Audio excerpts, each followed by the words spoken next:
Hello, this is your friend, former teacher, Dwight Johnson, talking to you from Nisswa, Minnesota, a little town in central Minnesota where we now live, and attending a church here, a group of people that are brothers and sisters in Christ.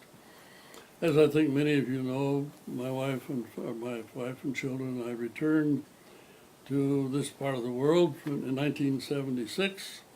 We have 3 sons. They're all 3 married, but no grandchildren.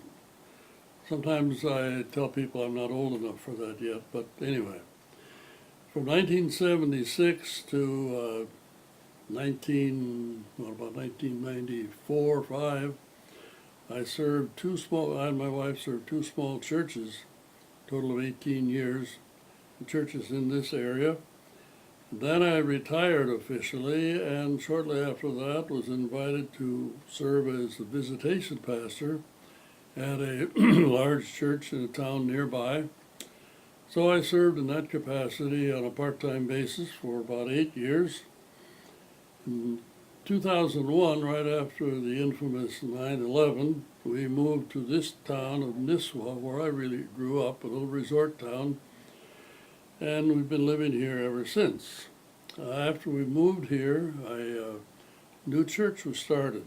Just a group of people started meeting in a home and then in a larger facility, and finally grew to the place where in 2009 the congregation put up a new building where we now meet. Congregation of, I don't know, several hundred, maybe a little bit more than 1,000, I guess, actually involved in the church in various activities. In about 2002 or 3, I started attending a kind of a community Bible study that was meeting in a local restaurant every Wednesday morning. And after a couple of years, I wound up being the teacher, and I've been that teacher ever since. About 12 to 18 men attend on each Sunday morning from 7:30 to 8:30. And then, as a result of the Grace Reunion in Vancouver last June, another Bible study was started, this time Wednesday evening, and this time it's on a telephone conference call. We've got regularly about 6 or 8, sometimes more people tuning in, dialing in on Wednesday evenings, and we have a great time studying together and talking. It's not I don't preach, I just talk, we discuss some questions. We're beginning a study of the book of Genesis just now. The class of 1966, well, you were something different. Something special about this class. There was a spirit that I sensed at the time that was different from any other class that I taught at Grace.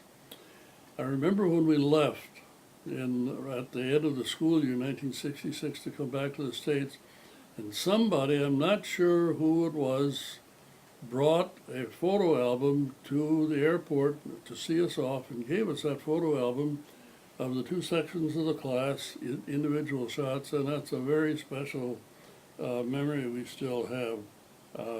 Very glad to be in possession of that.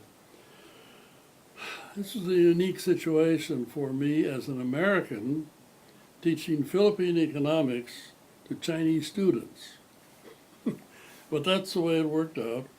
Now another unique characteristic of your class, you're the only class that I know of that has commemorated their 50th graduation with a celebration, or you will be doing that.